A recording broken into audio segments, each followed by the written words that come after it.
Welcome back, attractive and well-educated watchers. It's Anase Skyrider here to introduce another episode of The Frontier Audio Stories. At the last minute, during final production of the last episode, I got quite sick. I'm still a little sniffly now. So I hope this one is a bit better on the audio balance side. The chapter for this week, Rampart's Misadventures 2. Last time, Oleg learned about taming saber-toothed cats with Torner, then went about his plan to speak with the other party members one by one, putting himself in their shoes in a quite literal fashion, ending with a rather amusing conversation about girlfriends with the resident Harangon in Arl. But the talks are not over yet. Day 2 continues. Oleg appears in front of your tent too. However, instead of copying your clothes, his armor makes him look like a skeleton, and he has a white skull of a deer painted on his face.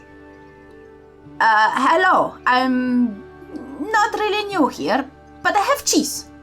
Are you sometimes afraid of being taken by the chaos? Or the skeletons? Or do you have a trick to be hidden from the chaos? Pow giggles giddily at your bony appearance and claps her hands, producing a fruit strudel and playfully shoving it into your mouth dexterously at the first opportunity. Cheese! She exclaims, taking the cheese from you and bouncing a bit in place before handing it off to her valet.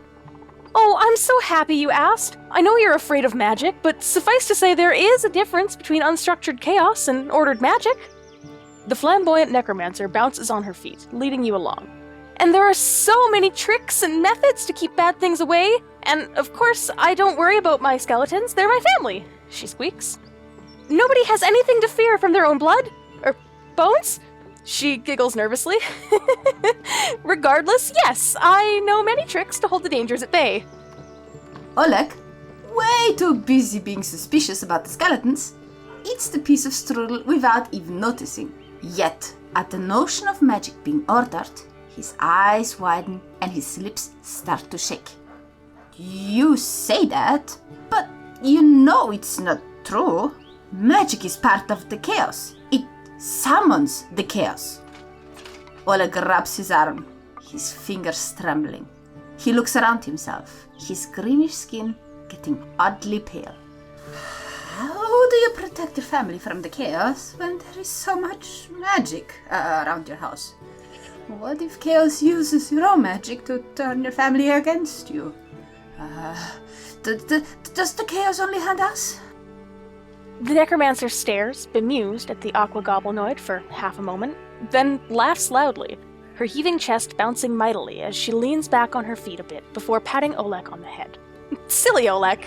I'd know the difference between chaos and order. My home nation was blown down by the fair folk and then taken over by our allies. What I know is what's been studied, not what's been felt. She giggles. Just like your babushka used magic to contain the power of the grimishka that you keep at your hip, I use magic to preserve family and keep people around until everybody's ready to part ways. And through dedicated study and scholarship, anybody can take power from the chaos and use it against them. Or to help their own. You don't have to be afraid of magic, you can use it against whatever's even more scary. As you explain how your country was taken over by fair folk, you can nearly hear the gears in his head churn. So your people got attacked by the chaos too? And you steal power from the chaos to stop the chaos. He rubs his nose in thoughts. What's a fair folk? Is that a white chaos? My people were near the frontier in my time, she explains. It's always a risk to be attacked by the fair folk when you're near the frontier, but we had powerful allies. Ships, weapons, and magic. We are all beings once made from the chaos, as the world was once made from the chaos and continues to be today, she tells you, walking Oleg further into her encampment, past a walking shrub that she waves playfully to before continuing, leading the goblinoid into her lab tent. Bubbling beakers and vials over little fires and chilling over blocks of ice sit on scattered tails.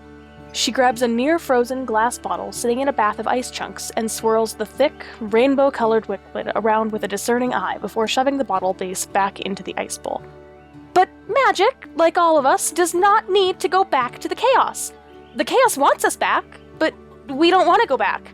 The fair folk, like the lady in gray who uses Gramishkas as her mascot, She points to the shrunken head at Oleg's belt.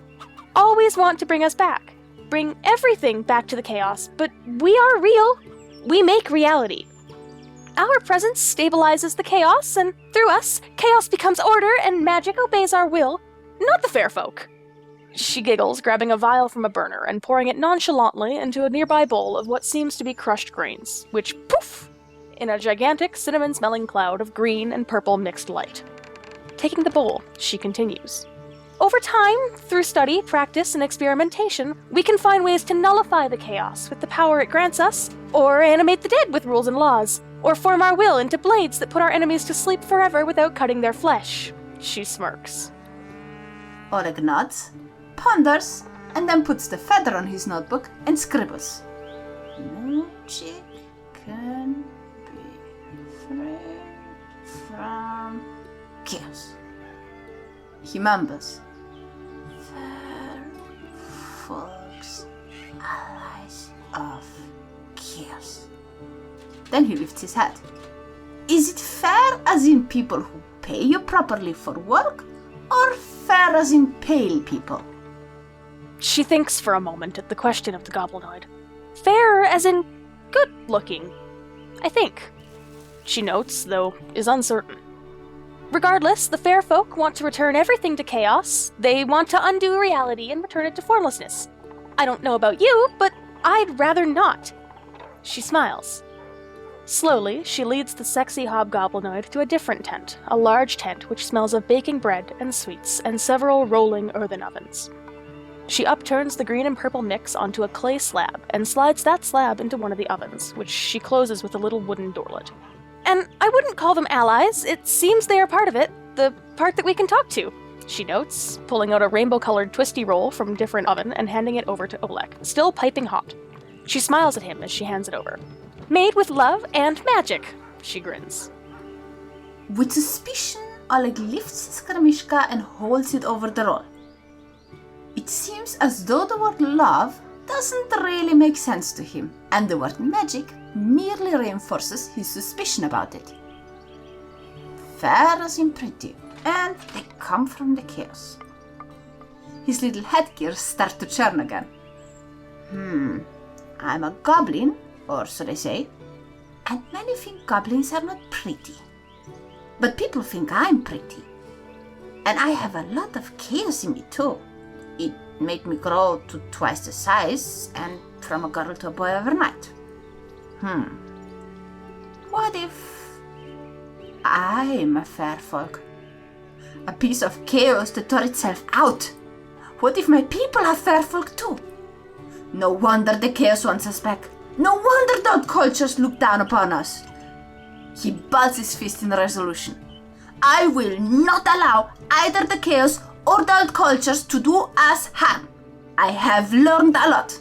Thank you, Pow. Completely forgetting about the big roll that Pow offers, he dashes off.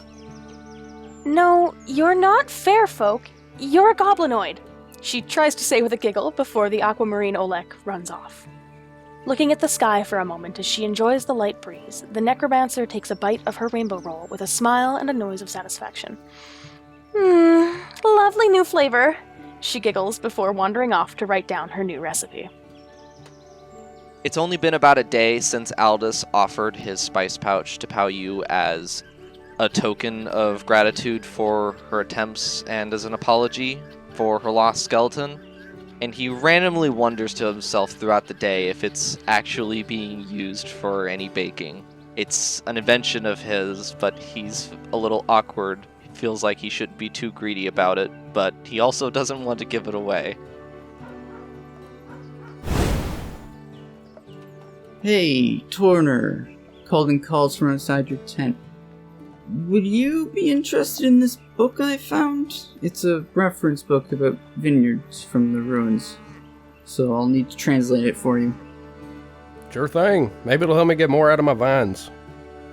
It will take time, and by extension, gold.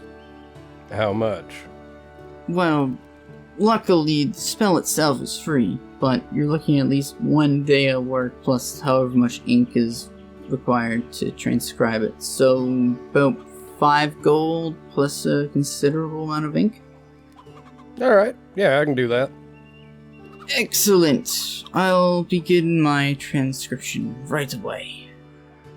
Alrighty, you know where to find me. Yeah. Now I just need to get ink up and running. Not sure I can help you there, bud. And Colden just walks away. As you wander along, seeing Pao munching on her roll and wondering if your spices are of good use, you notice a voice in your head. Oleg's voice. What are you afraid of? He asks. Aldous is caught off guard by the voice. Oleg? Puzzled, he looks around to find him. Alas, you're unsuccessful. All you hear is rustling of the wind and the squeak of a squirrel from the trees above you. Aldous straps his shield to his arm, which improves his perception, and looks at the squirrel. Nutella? You notice a poofy tail proofing off into the branches, where an odd shadow sits behind the trunk of a thick branch. Aldous reaches into his bag of holding, takes out his ever-bright lantern, and shines it at the tree. Oleg, is that you?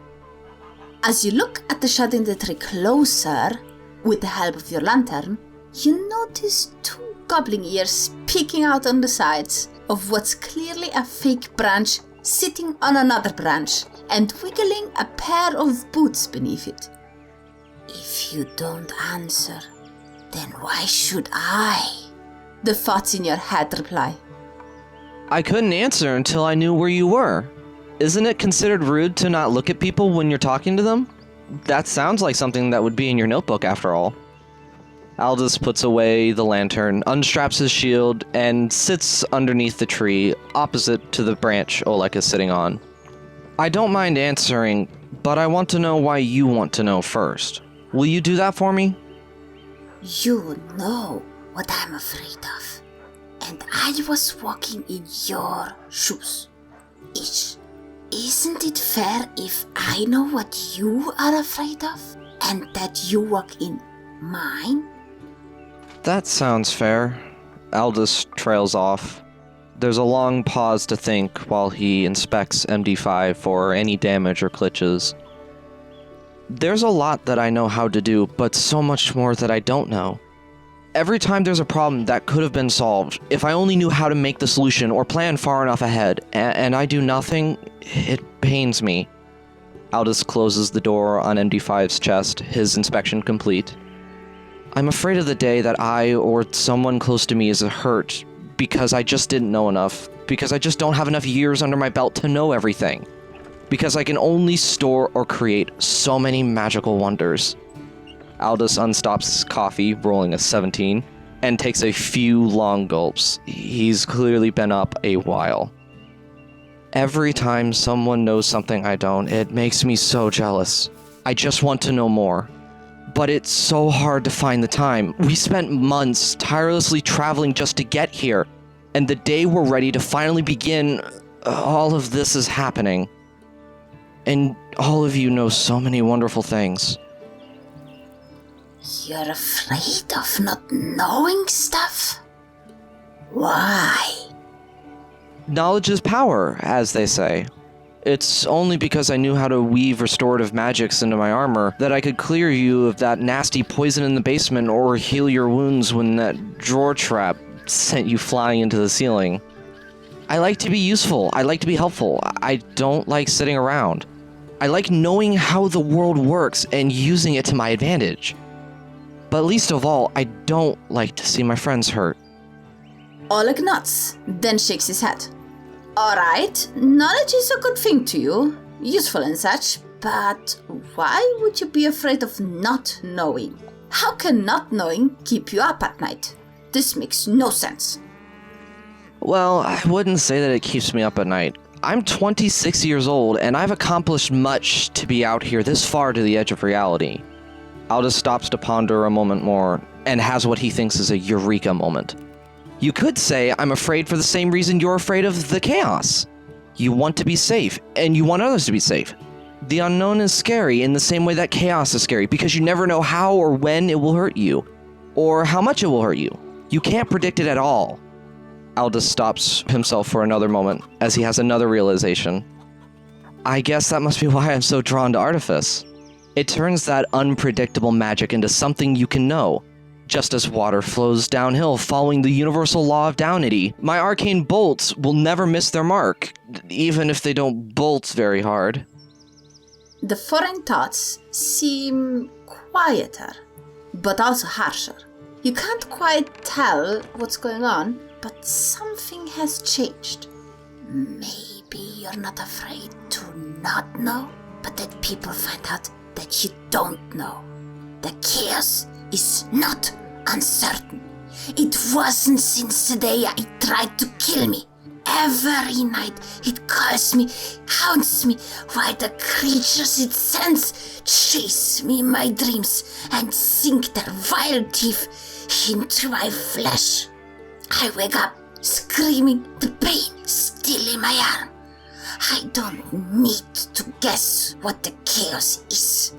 I've seen it, I felt it, and it can't be unseen. I know exactly what I fear, and you assumed without asking, thinking you knew. You know nothing of me, and your pride makes you refuse to admit it to yourself. I pity you, artificer. The tree stump gets up, hops through the branches, and hastes away. Confused and a bit exasperated, Aldous says, I think there's a fundamental misunderstanding of what chaos means. You can't win with some people. That right there is someone I don't think trying to know will get much out of. Aldous can't quite let the thought go. He ponders in his mind further. If it's that certain, then it's not so much chaos as a whole, the unraveling of reality and the transition from the order of the arcane to the pure disorder of chaos, as much as it is one aspect, a droplet sprung from the ocean. Whatever haunts that strange guy, I wonder if it can be put to rest, like a bear caught in a trap and volleyed with arrows. Aldous heads back to his tent to retire for the night. As you approach your tent, you find a piece of parchment laying dropped in front of it. Empty. Aldous looks around before inspecting it any further. Above, behind, below even, and sends MD5 to pick it up. There is not much to see. No one seems around, and the parchment is just that. Empty parchment. Though you do notice a rodent's bite mark on the side. Knowing Oleg, this could be anything from accidentally misplaced to a strange gift to some vague message. Aldous says aloud on the suspicion that Oleg was listening. He continued, I don't even need magic to check for any hidden writing. Oleg avoids magic like the plague. My best guess is it's a blank page because it represents my lack of knowledge. Although it's also possible some other rodent bit into a random page. Oh gods, I hope rodents aren't chewing on my texts! Aldous rushes inside his tent, finding nothing. As with every night, Aldous leaves MD5 just outside his tent, perched up, silently watching like a security camera. With the setting and rising of a new sun, the next day begins. Nothing happens throughout the night. However, as the morning arrives, you hear the loud noise of creaking wood and hammering from Oleg's encampment. Last time you heard these noises, the little goblinoids built a little protective fence around their encampment. What might they be up to this time? I rolled a 1 on a 1d2, growing a glorious dwarven beard. Aldous wakes up, taking another giant swig from his bottle of endless coffee. Nobody has ever seen him refill this bottle, and begins his morning shave routine. He tinkers with his armor and inventions, preparing the conduits for his spellcasting for the day. Before Aldous goes to investigate Isa's plot hook, he leaves to visit Calden. Knock knock! You hear the familiar voice of Aldous as he enters your tent. Got a minute? I need to borrow something.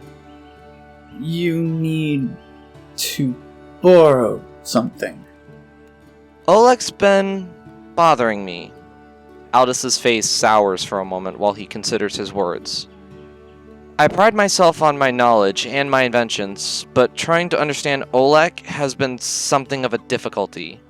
I keep telling myself I'd let it go, but I can't. I want to try something. What do you want to try? When Oleg talks about the chaos, I assumed it referred to the force of chaos itself, that entropic state of arcane disorder that borders reality.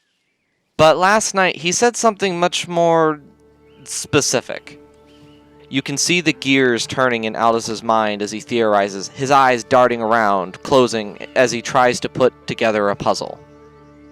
I don't know what memo you missed, but he's clearly not been talking about reality falling apart. Aldous' attention snaps back. Clearly, but when it comes to the forces of disorder, it's always more complicated than that. Someone who has had one bad experience with magic and now believes all magic is the same as what's out there and is coming to get me doesn't tell you a lot. Or at least that was my original assumption about Oleg. In essence, I believe there might be more to Oleg's nightmares than mere trauma, although simply being bad dreams might be all there is to it. If whatever has hurt Oleg is some isolated concretion of disorder, something possibly even hunting Oleg, then I wonder if we can trap it, kill it maybe. A creature, or perhaps creatures, might be an interesting foe, don't you think? Aldous reaches out his hand. I'm not asking to borrow much, just a component or two for some simple detection rituals to begin my investigation. Oleg described what sounded like a lot of teeth. If I find a nasty beast worthy of your swordsmanship, you'll get exclusive rights to duel it. Components can be expensive. These won't be consumed, he reassures Calden with a smile. What are you trying to cast? For now, just detect magic and identify.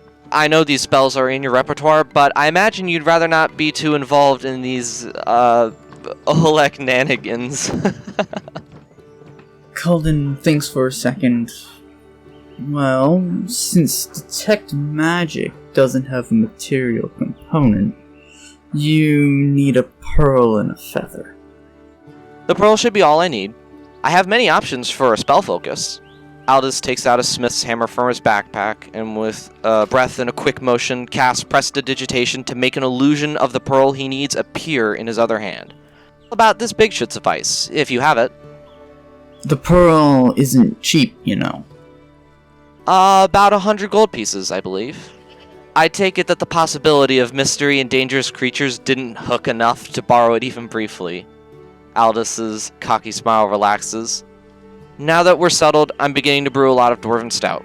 Your people were isolated mages, yes? Think they could go for some prime quality stuff as part of our exchange?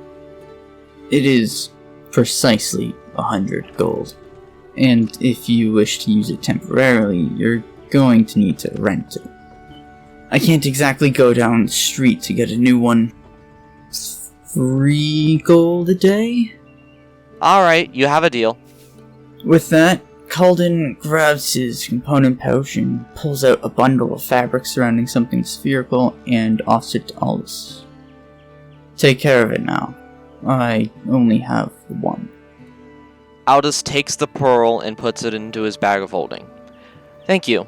Not that you need to worry, but my Magian pigs are also about 3 gold apiece if it really comes down to it. Aldous waves casually as he exits Calden's tent. Adam, what is Torner's encampment area like? What would Torner be doing in the morning following the previous day of Oleg Nanigans? My camp is all still in tents with some cabins being built, lots of grazing area, and I've started planting my vines. In the mornings I sit out under a tree in front of my house? Partially constructed cabin, really. Smoking a pipe, eating some roast goat, and chatting with my awakened wolves to see what happened in the pack the evening prior in case I need to use my power of opposable thumbs to deal with gaps in fencing or whatnot. Oleg walks past your camp. His head is lowered, the tips of his usually straight-standing pointy ears are flopping and dangling, dropped off the side, making him look like a sad puppy. Oleg, you look like you got some bad news. You good? As I sit smoking a pipe with my awakened wolves. Oleg turns toward you, his one ear flicking back up, while the other stays put. Oh, hi. Just a moment. Oleg flips through his notebook, increasingly frustrated as he seemingly doesn't find what he's looking for. He clears his throat and comes up to you. Hi. I'm not new anymore here. I have no cheese today, but can you tell me something about the wolves? He tries to smile for a moment, but swiftly drops the act, his ears plopping back down. Things are not going that well. I'm trying to understand the old culture people, but I am really bad at it. Nafifril said I should put myself into their shoes, but Aldis didn't like it. He told me to put red paint in my eyes. And Inaral doesn't even wear shoes. And Pau made me realize that maybe my people are fairfolk traitors and we are in big trouble if they catch us. And then today I went to Kaldin to see if he has chaos-stopping parchment, and I saw a guy stopping a spark maker with parchment, and Nafrifil told me that Kaldin can make those, but he said that it was just a cheap trick. I don't think he can help us. Wow, that sounds like a hell of a day. Have a seat, Oleg. Don't worry, I ain't gonna magic one up for you. Just plop down here for a bit. Oleg looks around the floor, then swiftly sits down, his ears back up, ready to listen. Look at the animals grazing and look at the vines. They look concerned about much, you think? Nature is nature. It does what it does, and we're along for the ride. People are kind of like that. We do what we do. Sometimes meeting people that make us better or confuse us. Oleg ponders. Yeah, that makes sense. Nature is a mess, but animals just are as they are. And they don't care. The deer only run from the wolves when they're right there. He scribbles a note on his notebook. Say, do you think Aldis is allied with the chaos? No, my friend, he ain't allied with the chaos. I think I may be able to help you with something. Come with me, I have something I want to show you. I lead you down a path marking the start of my vine lines. Look up there. You see them brambles and brush? I need to get rid of them so I can plant my next line of vines. How do you think you'd do it if you were me? Oleg's ears pick up straight and stiff, just like they're supposed to be. Fire! You'd kill them with fire! Yes, that's what they mean about being in someone else's shoes, thinking like they do. Now, what I'm about to do is going to set off your Grimishka, but it's part of what I need to show you about the chaos, so just stand next to me and remember to take slow, deep breaths, alright? Oleg takes out his sacred bone carving and holds tightly onto it. Alright. I reach up and grip Oleg's forearm, reassuring him. I turn to the brambles and with a muttered word and a roll of my hand, I conjure a flaming sphere next to the brambles and slowly begin to burn them away, focusing on keeping the flames from running out of control.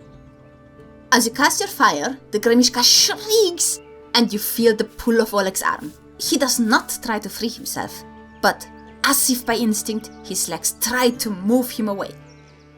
It's hard for you to see things the way we do sometimes because we have a tool you don't.